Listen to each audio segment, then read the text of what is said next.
ప్రపంచవ్యాప్తంగా కోట్లాది మంది భక్తులు దైవంగా ఆరాధనగా పూజించే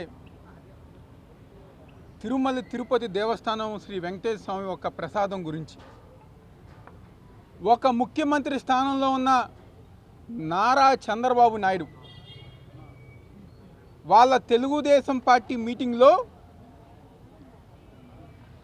వెంకటేశ్వర స్వామి ఒక ప్రసాదాన్ని కోట్లాది మంది ప్రజానికం దాన్ని పట్టుకుంటే చాలు, అందులో కొంచెం తిన్నా మా జన్మ ధన్యమైపోతుందని చెప్పని భావించే కోట్లాది మంది ప్రజల ఒక మనోభావాలు దెబ్బతీసే విధంగా ఏమీ గారు ఆలోచించకుండా, అవగాహన లేకుండా కేవలం వైఎస్ఆర్ కాంగ్రెస్ పార్టీ గత 5 సంవత్సరాల ప్రభుత్వం పైన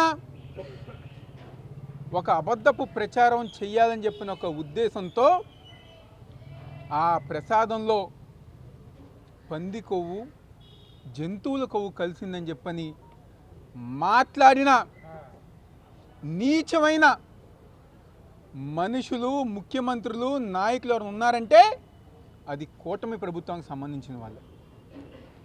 ఎవరైనా కానీ ఒక రాష్ట్ర ముఖ్యమంత్రిగా ఉంటే ఆ రాష్ట్ర సంబంధించిన వనరులు కానివ్వండి, ఆ రాష్ట్రంలో ఏదైనా ప్రఖ్యాత ఉంటే దాన్ని ముందుకు తీసుకెళ్ళాలి, 10 మందికి తెలియజేయాలని చెప్పని అనుకుంటారు. రాజకీయాల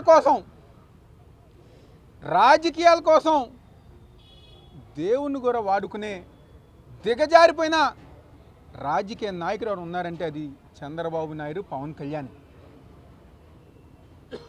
ఈరోజు వాళ్ళు ఏం మాట్లాడతారు? సిబిఐ ఇచ్చిన రిపోర్ట్కి ఎటువంటి జంతువుల కొవ్వు కలవలేదని చెప్పిన ఇచ్చిన రిపోర్ట్కి నారా చంద్రబాబు నాయుడు కానివ్వండి, పవన్ కళ్యాణ్ కానివ్వండి, వాళ్ళ మంత్రులు కానివ్వండి, వాళ్ళ తెలుగుదేశం పార్టీ కూటమి ప్రభుత్వం సంబంధించిన నాయకులు కానివ్వండి, రోడ్డు మేరకు వచ్చి క్షమాపణ చెప్పాలని చెప్పని ఈరోజు వైఎస్ఆర్ కాంగ్రెస్ పార్టీ తరఫున మేము అందరం గారు డిమాండ్ చేస్తున్నాం. చంద్రబాబు నాయుడు గారు చెప్పారు, రెండో రోజు పవన్ కళ్యాణ్ గారు దుర్గగుడికి వచ్చి మెట్లు కడిగి జరిగినట్టుగా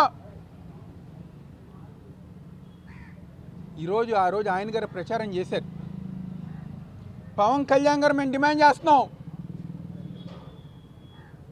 మీకు నిజంగా హిందుత్వం మీద నమ్మకం ఉంటే, ప్రేమ ఉంటే, మీరు చేసిన తప్పుకి, మీరు మాట్లాడిన తప్పులకి మళ్ళీ అదే దుర్గగుడి దగ్గరికి వచ్చి మెట్లు కడిగి ఆంధ్రప్రదేశ్ రాష్ట్రానికి ప్రజల యొక్క మనోభావాలు దెబ్బతీసినందుకు మీరు క్షమాపణ చెప్పాలని చెప్పి ఈరోజు వైఎస్ఆర్ కాంగ్రెస్ పార్టీ మేము అందరం డిమాండ్ చేస్తాం. ఈరోజు మొత్తం అంతా గారు నిజాలు తెలిసిపోయినాయి. మీ రాజకీయం కోసం, మీ రాజకీయ లబ్ధి కోసం మీరు జగన్మోహన్ రెడ్డి గారి మీద, వైఎస్ఆర్ కాంగ్రెస్ పార్టీ మీద నెపం వేయాలనుకున్నారు, అబద్ధపు ప్రచారం చేయాలనుకున్నారు. కానీ పైన వెంకటేశ్వర స్వామి ఉన్నారు కాబట్టే ఈరోజు నిజాలు బయటకు వచ్చి ఏం చేయాలో తెలియక, ఏం మాట్లాడాలో తెలియక, ప్రజానికానికి మొహం చూపించలేక వాళ్ళకు సంబంధించిన ఎల్లో మీడియా, ఈనాడు, జ్యోతి, లేకపోతే TV5 వీటిల్లో మళ్ళీ జగన్మోహన్ రెడ్డి గారి మీద, వైఎస్ఆర్ కాంగ్రెస్ పార్టీ మీద మళ్ళీ ఇంకొక అబద్ధ ప్రచారాలు. ఇది తప్ప మీరు ఇంకేమైనా చేస్తున్నారా ఈ రాష్ట్రంలో అని చెప్పి ఈరోజు ప్రజానికం ప్రతి ఒక్కరు గారు అడుగుతున్నారు. ఎప్పుడైతే మీ జాతకం బయటపడిందో, మీ అబద్ధాలు బయటకు వచ్చినాయో, ఒక పక్క మీ ఎల్లో మీడియా, ఇంకో పక్క ఎందుకు పనికిరాని ఈ కూటమి ప్రభుత్వానికి సంబంధించిన సోషల్ మీడియా, లేకపోతే ఏదో ప్రభుత్వం ఉంది కదా, అధికారంలో ఉన్నాం కదా అని చెప్పని ఒక 4-5 బ్యానర్లు రోడ్డు మీద. ఇంతకన్నా ఏం చేయగలరా? నిజంగా మీకు దమ్ము ధైర్యం ఉంటే, నిజంగా మీకు సిగ్గు శరం ఉంటే మాట్లాడండి, దాని గురించి రిపోర్ట్ల గురించి మాట్లాడండి. ప్రజానికానికి వచ్చి చెప్పండి, లెంపలేసుకోండి, అరే బాబు మేము తప్పు మాట్లాడాం మమ్మల్ని క్షమించండి అని చెప్పని ఆంధ్రప్రదేశ్ రాష్ట్ర ప్రజానికం దగ్గరికి వచ్చి లెంపలేసుకుని గుంజీలు తీసి క్షమాపణ చెప్పమని చెప్పని ఈరోజు వెంకటేశ్వర స్వామి భక్తులు అందరూ గారా అడుగుతున్నారు, డిమాండ్ చేస్తున్నారు. ఈరోజు మీరు చూసే ఉంటారు 175 నియోజకవర్గాల్లో వైఎస్ఆర్ కాంగ్రెస్ పార్టీ ఇచ్చిన పిలుపుకి కేవలం మా నాయకులు మా కార్యకర్తలే రాలా, వెంకటేశ్వర స్వామిని పూజించే భక్తులు, హిందూ ధర్మాన్ని కాపాడాలనుకునే భక్తులు గారా ఈ యొక్క కార్యక్రమంలో, ఈ నిరసన కార్యక్రమంలో పాల్గొని ఏదైతే మా నగరంలోనే లబ్బిపేట వెంకటేశ్వర స్వామి అంటే చాలా గొప్పది, అక్కడికి వచ్చి ఈ రాష్ట్రంలో ఎవరైతే పరిపాలిస్తున్నారో నారా చంద్రబాబు నాయుడుకి కానివ్వండి, పవన్ కళ్యాణ్కి కానివ్వండి, అలా మిగిలిన నాయకులందరికీ మంచి బుద్ధి ప్రసాదించాలని చెప్పని, ఇలాంటి తప్పులు మాట్లాడకుండా ప్రజానికానికి మంచి చెయ్యాలి అని చెప్పని మేమందరం గారా ఆ వెంకటేశ్వర స్వామికి దండం పెట్టుకున్నాం. ఇప్పటికైనా సిగ్గు తెచ్చుకోండి, పరిపాలన ఎలా చేయాలనేది మా నాయకుడు జగన్మోహన్ రెడ్డి గారిని చూసి నేర్చుకోండి.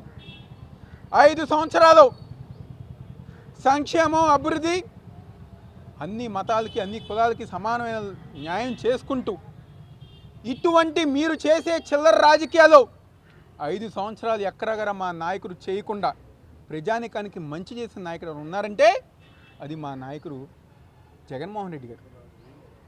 2014 నుంచి 19లో అభివృద్ధి పేరుతో మీరు మా విజయవాడ నగరంలో వందలాది గుళ్ళు కూల్చేశారు. మళ్ళీ మేము అధికారంలోకి వచ్చిన తర్వాత, జగన్మోహన్ రెడ్డి గారు అధికారంలోకి వచ్చిన తర్వాత 5 సంవత్సరాల్లో మళ్ళీ ఆ గుళ్ళు కట్టించిన గొప్ప నాయకుడు మా నాయకుడు జగన్మోహన్ రెడ్డి గారు. హిందువులంటే గౌరవం లేదు చంద్రబాబు నాయుడికి, పవన్ కళ్యాణ్కి.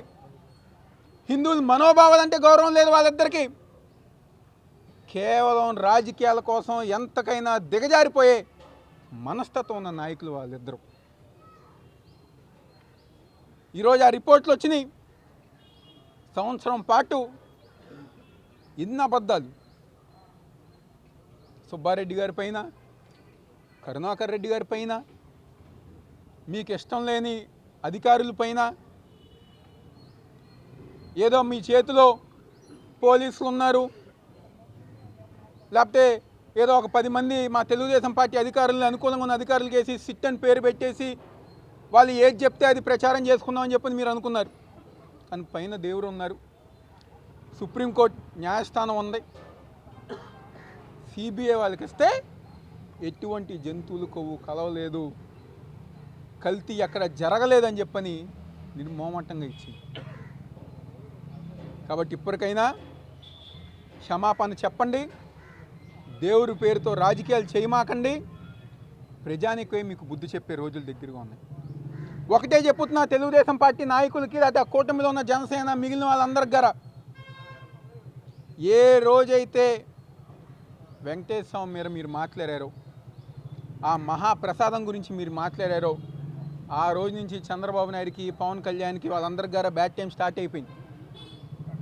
మొహమాటం లేదు, దీంట్లో బ్యాడ్ టైం ఎప్పుడో స్టార్ట్ అయిపోయింది.